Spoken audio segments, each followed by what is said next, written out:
Tai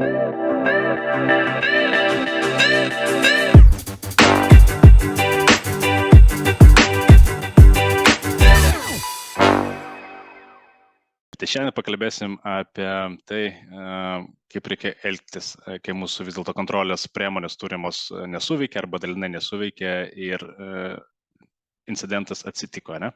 Tai taip pat apžvelgsim tai, ką reikėtų turėti, kad padidinti tą mūsų tikimybę sėkmingai vis dėlto suvaldyti incidentą ir išeiti iš situacijos su kuo mažiau turėti pasekmių po tokios situacijos. Tai kalbėsime apie kibernetinio incidento valdymo fazes, apie kontrolės priemonės, apie kompetencijas technologijas ir kaipgi iš ko turėtų susidaryti kibernetinio incidentų valdymo planas, kad jis būtų efektyvus ir iš tikrųjų mums padėtų suvaldyti situaciją. Tai pirmą norėčiau nuo sąvokų pradėti, gal apkrautai atrodo ta skaidrė, aš paryškinau esminius tokius žodžius. Tai kas yra kibernetinis incidentas? Tai visų pirma, mes turim kibernetinės saugos įstatymą, kuris kaip ir aiškiai apibrėžia, kas yra kibernetinis incidentas. Tai iš principo tai yra kažkoks tai įvykis, kurio metu yra sutrikdoma, sunaikinama, sugadinama, ištrinama elektroninė informacija arba apribojama galimybė naudotis.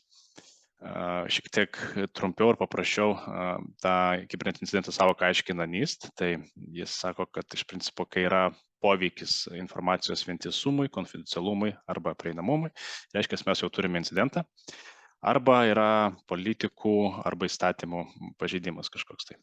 Tai va čia mes ir visą laiką dažnai kibernetinio saugumo specialistai diskutuoja, ar incidentas, ar tai ne incidentas, tai vat ir administracijai kartais vadovams būna neaišku, tai vat visą laiką reikėtų įsivertinti per poveikį organizacijai.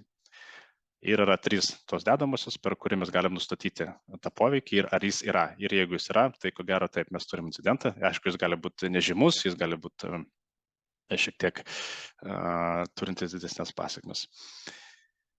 Tai iš ko susidaro kibernetinio incidento valdymo fazės? Kai mes žinom, kad turim incidentą, tai pirma fazė yra aptikimas. Taip, tai mes turim gebėti aptikti incidentą. Ne visada tai pavyksta, bet kuo anksčiau mes aptinkam incidentą ar kažkokią tai tarpinę veiklą, to yra geriau. Kita fazė yra atsakas. Tai mes turim sugebėti sureaguoti, atsakyti į tą incidentą, tai yra kažkoks tai pirminiai mūsų veiksmai, kurių mes imamės. Trečia fazė yra suvaldymas. Mes turėtumėm suvaldyti tinkamai kibernetinį incidentą. Toliau būtų pranešimas apie incidentą. Tai dar atskirai apie tai pakalbėsim, nes pranešimas apie incidentą irgi yra labai svarbi fazė, ypač su ateinančiom naujom direktyvom, kurios čia buvo minėtos kaip NIS2. Vėliau seka sistemo atkūrimas. Turim ištaisimo fazę, kai mes ištaisom mūsų sistemas. Ir dar viena tokia svarbi fazė - išmoktas pamokos. Tai reiškia, mes turim padaryti tam tikras išvadas ir pasinaudoti tą praktiką, tą patirtimį, kurią įgyjam. Taip, pradėsim detaliau šiek tiek apie tas fazės pakalbėsim. Tai kibernetinio incidento aptikimas. Tai visų pirma, tam, kad gerai aptikti incidentą, mes turėtumėm pasiruošti.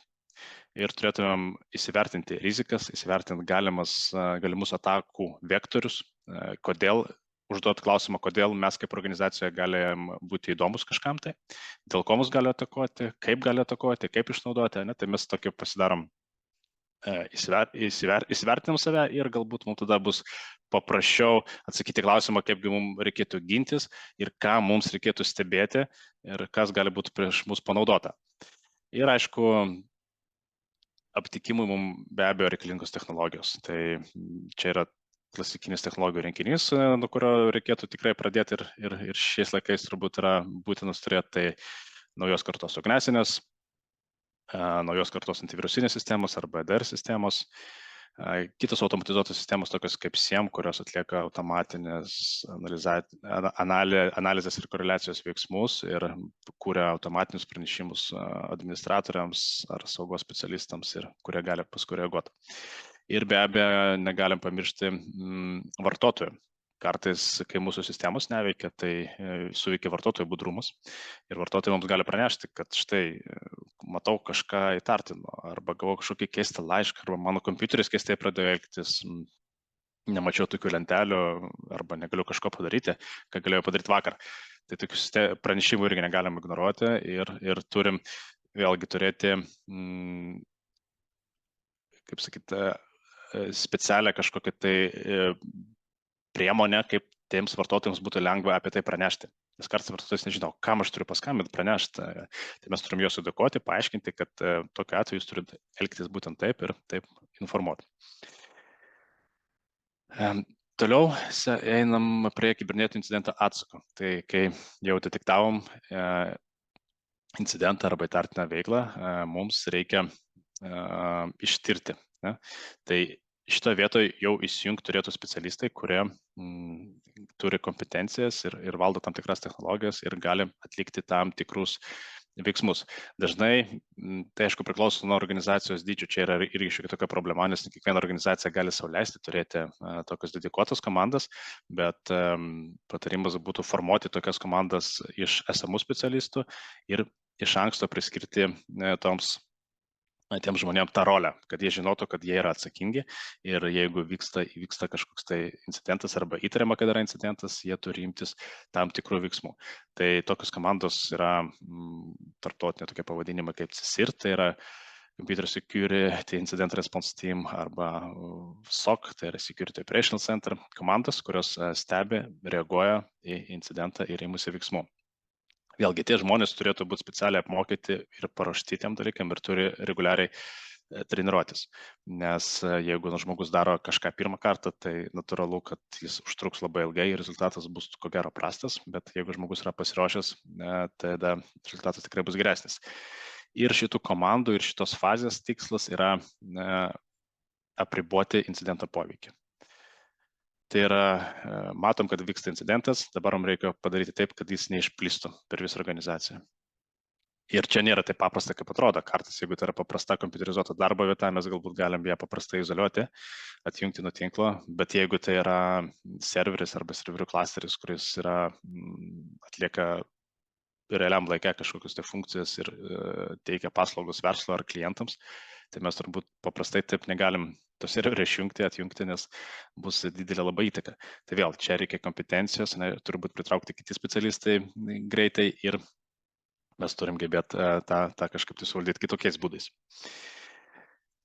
Tai einant per fazes toliau, mes turim pranešimą apie incidentą ir atkūrimą.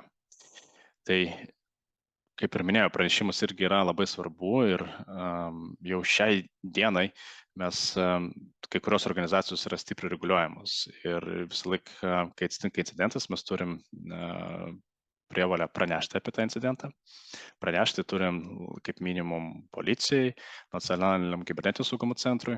Priklausomai nuo to, ar incidentas susijęs su asmens duomenimis, tai turim pranešti asmens duomenų apsaugos inspekcijai. Bei gali būti kažkokios tai kitos institucijos, jeigu tai yra, pavyzdžiui, finansinė institucija, tai arba kažkokios tarptautinės organizacijos. Ir ateina NIS2 direktyva, apie kurią jau buvo kalbėta, bet vėl ten yra tam tikri irgi pareigojimai pranešti apie incidentą.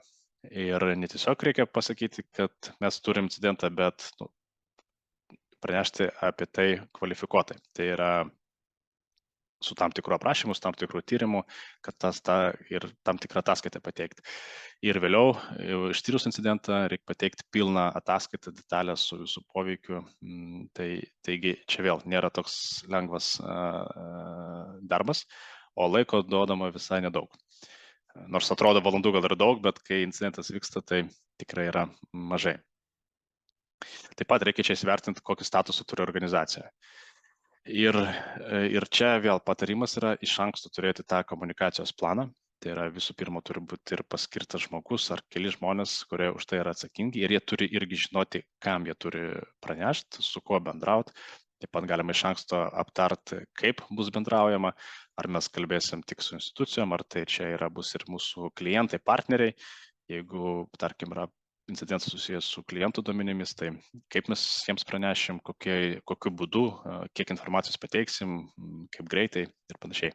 Nes kaip matom turbūt iš praktikos, iš viešos erdvės, dažnai, kai nėra pranešama, tai žala reputacija būna dar didesnė vėliau. Toliau mes keliaujam į atkūrimo fazę. Tai atkuriant sistemą, vėlgi priklauso nuo incidento tipo ir nuo sistemų, tai reikėtų atlikti keletą tokių esminių veiksmų, tai kaip patikrinti ugniasienių maršrutizatorių nustatymus, išjungti visus nereikalingus protokolus, aišku, atnaujinti sistemas ir peržiūrėti vartotojų paskyras. Kartais gali atsitikti taip, kad reikia sistemas atkurti nuo nulio. Tai yra, mes nežinom, nesam tikri, ar mes pilnai išvalėm sistemą, ar neliko kažkokio tai kenksmingo kodo ir ar incidentas negali pasikartoti. Tai tokiu atveju galima aktyvuoti ir kitus planus, kurie yra susijęs su verslo atkūrimu ir verslo tęstinumu.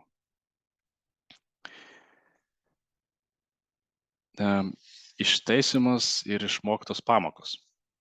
Tai kai mes atkūrėm sistemą atgal ir sistema veikia, tai mums reikia nustatyti esminę priežastį, dėl ko įvyko incidentas. Ir kartais tai irgi būna gan sunku padaryti, bet nes tos priežastys gali būti skirtingos. Pati paprasčiausia priežastis gali būti, kad mūsų sistema tiesiog buvo neatnaujinta ir buvo pasinaudota kažkokiu tai pažeidžiamumu. Bet gali būti ir sudėtingesnės situacijos, kai paaiškės, kad iš principo sistemos architektūra yra netinkama. Reikia kažką tai perdaryti, reikia galbūt iškelti duomenų bazes, jeigu jos buvo tam pačiam serveriui. Galbūt reikia šifruoti, galbūt yra spragų pačioj aplikacijos logikoje pačioje.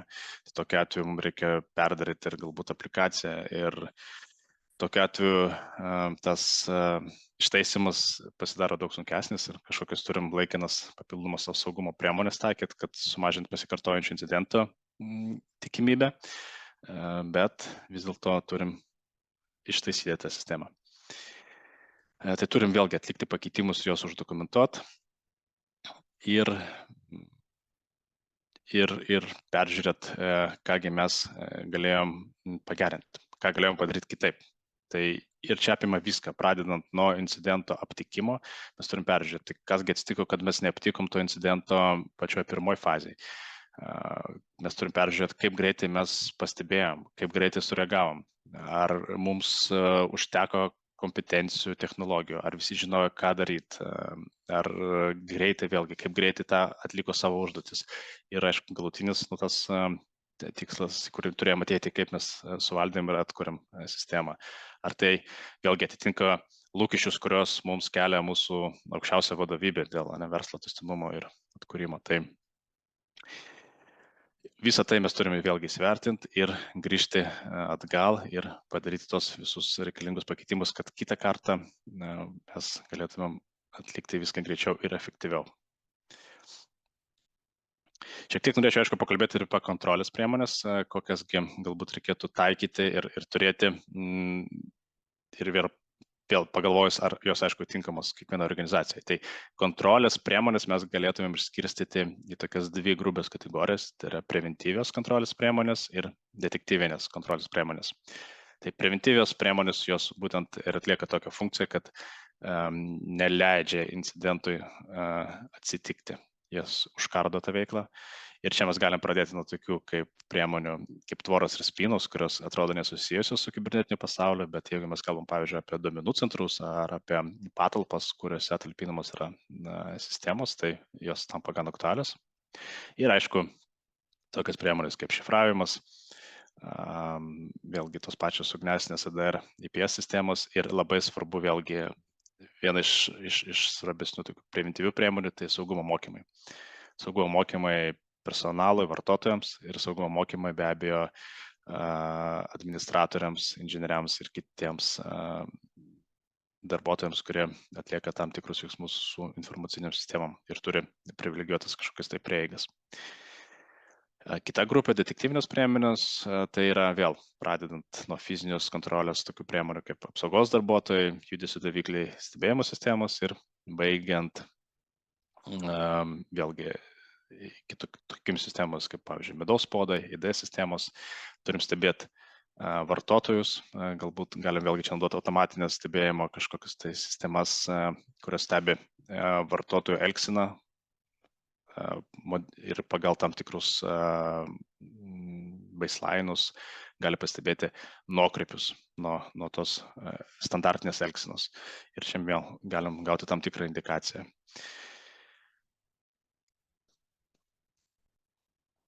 Kokias reikėtų turėti kompetencijas ir technologijas. Čia irgi atskirai norėčiau apie tai išskirti, nes dabar kalbėjom, kaip reikėtų suvaldyti incidentą, apie tas fazės, apie veiksmus. Ir čia yra tas klausimas, norėčiau, kad kiekviena organizacija ir vadovai, atstovai savęs paklaustų, ar mes turim pakankamai šitų priemonių, ar mes turim tas technologijas, kad užtikrinti tą mūsų gebėjimą reaguoti tinkamai kiekvienoje fazėje. Tai visų pirma, galima gal grubiai išskirti, tai du tokius gebėjimus. Tai gebėjimas stebėti ir aptikti ir gebėjimas suvaldyti ir ištirti. Ir tam, kad stebėti ir aptikti, aišku, mes turime irgi pasiruošti, turėti visą rinkinį technologijų, kurios mums palengvins tą dalyką. Ir, aišku, turim turėti žmonės, kurie tą daro. Nes vien įrankiai be žmonių dėja rezultato neduoda, tai tie žmonės turi ir mokėti su tais įrankiais dirbti, mokėti juos tinkamai prižiūrėti, konfigūruoti, kad gauti iš jų maksimalią naudą. O gebėjimas suvaldyti ir ištirti, tai čia jau, kaip ir kalbėjom, yra tam tikros specialios komandos arba žmonės su tam tikrą kvalifikaciją ir kompetenciją, kurie gali vėlgi atsitikus incidentui tinkamai suvaldyti, ištirti ir užkardyti. Ir čia aš specialiai parašiau, jeigu čia technologijos buvo pirmoje vietoje, tai čia mes jau žmonės iškeliau į pirmą vietą, nes iš principo tai yra praktiškai tik tai apie kompetencijas, nes mes turim būtent turėti tos paruoštus žmonės.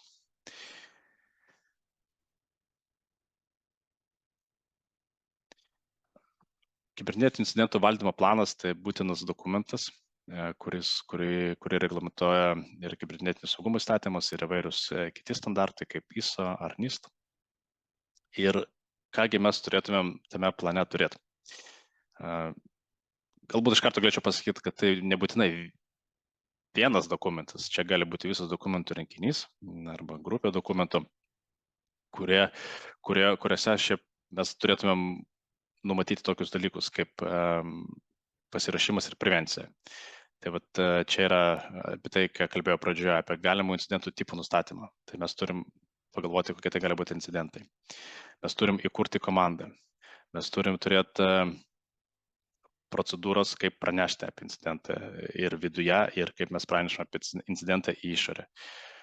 Mes turim tinkamai valdyti atsarginės kopijas, nes jeigu mes eisim į atkūrimo fazę, mums reikės atkurti, tai klausimas, kaip atsarginės kopijas, ar mes turim, ar jos greit pasiekiamas, ar jos yra veikiančios, ar jos yra neužkrėstos. Mes turim dėkti saugumo kontrolės. Antra tokia grupė - aptikimas ir analizė.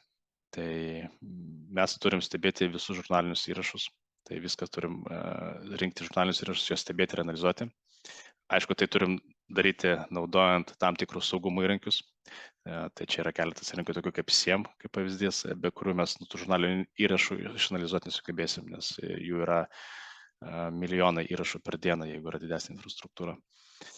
Mes turim klasifikuoti incidentus. Tai irgi mes turim iš anksto pasiruošti ir žinoti, jeigu atsitinka incidentas, kaip mes jį klasifikuojam.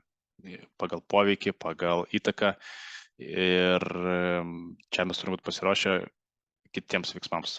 Jeigu incidentas yra smulkus, galbūt mes įsprendžiame lokaliai savo jėgom. Jeigu incidentas yra stambesnis, tai mes turim kviestis galbūt pagalbą išorinę ar inicijuoti kitas priemonės. Trečias etapas - atsakas, išvalymas ir atstatymas. Tai kai ateis laikas tą daryti, tai irgi mes turim būti pasiruošę. Tai mes turim iš anksto numatyti procedūras, kaip mes darysim vieną ar kitą veiksmą. Pavyzdžiui, kaip mes karantinuosim, kokias naudosim technologijas, kokias priemonės, kaip ilgai karantinuosim, ką mes galim karantinuoti, ko mes negalim karantinuoti.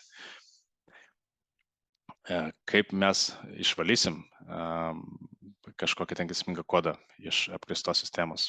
Vėlgi tai priklauso kokia tai sistema. Ar tai darys žmonės, ar mes darysim tai automatizuotom priemonėm, kokiu mums reikės specialistų šitą vietą.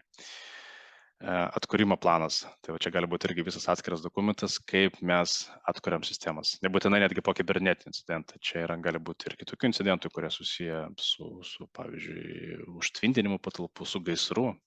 Bet kokiu atveju tada reikės atkurti tas sistemas. Tai čia mes turim turėti atskirą planą, kaip mes elgiamės. Ir tie planai turi būti reguliariai testuojami, bandomi. Po incidento turėtume viską tinkamai uždokumentuoti, nes to galima mūsų paprašyti įvairios institucijos. Turim padaryti tam tikras išvadas, kodėl atsitiko, kaip tai atsitiko ir ką galim pagerinti. Ir kaip ir minėjau, turim paruošti komunikacijos strategiją iš anksto. Tai kad mes galėtum greitai ir efektyviai komunikuoti. Ir be abejo, šitas planas turėtų numatyti tokius dalykus, kaip mes pavyzdžiui, atitiksim įstatymams su to planu, ar įstatymai nereikalauja daugiau, ar mums reikalingos trečios šalis. Jeigu taip, tai kokios tai trečios šalis? Ar jos žino, kad mes norėsim kreiptis pagalbos? Ir be abejo, mokymai ir testavimas.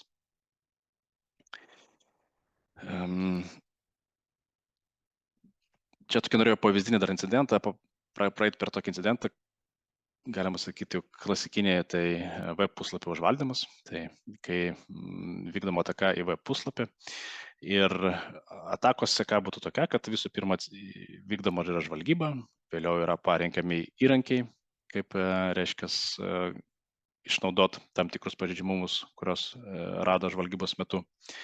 Vėliau pasinaudojus pažeidžiamumais gaunama yra prieiga. Bandoma išvengti aptikimo, bandoma judėti horizontaliai į kitas galbūt sistemas, tada sistema pilnai yra, ar kitos sistemos netgi užvaldomos yra, vyksta dažniausiai duomenų eksfiltracija, reiškia yra vogiama duomenų bazė, pavyzdžiui, su klientais ir mes turim poveikį organizacijai. Tai čia būtų toks sutrumpintas incidento kelias ir kalbant apie incidentų valdymą, kas mums svarbu. Kad vėlgi mes turim gerą kibernetinio incidentų valdymo planą ir tas priemonės, apie kurias kalbėjom, tai mes aptiksim tą incidentą, mūsų tikslas būtų aptikti kuo anksčiau. Kuo per ankstesnį fazį atakos mes aptiksim tą incidentą, tuo mažesnį poveikį organizacijai mes turėsim. Ir to mažiau mums reikės aktyvuoti kibernetinio incidentų valdymo plano dalių. Bet jeigu mes aptinkam kibernetinį incidentą jau pačioje paskutinėje fazėje, kai yra poveikis, kaip pavyzdžiui, mūsų klientų duomenų bazė yra parduodama kažkur tai tamsiajame internete, tai reiškia, mes praleidom viską ir aišku, turėsim aktyvuoti visą kibernetinį incidentų valdymo planą ir eiti per visas fazes ir pilnai atkurti ir atkurti saugią sistemą.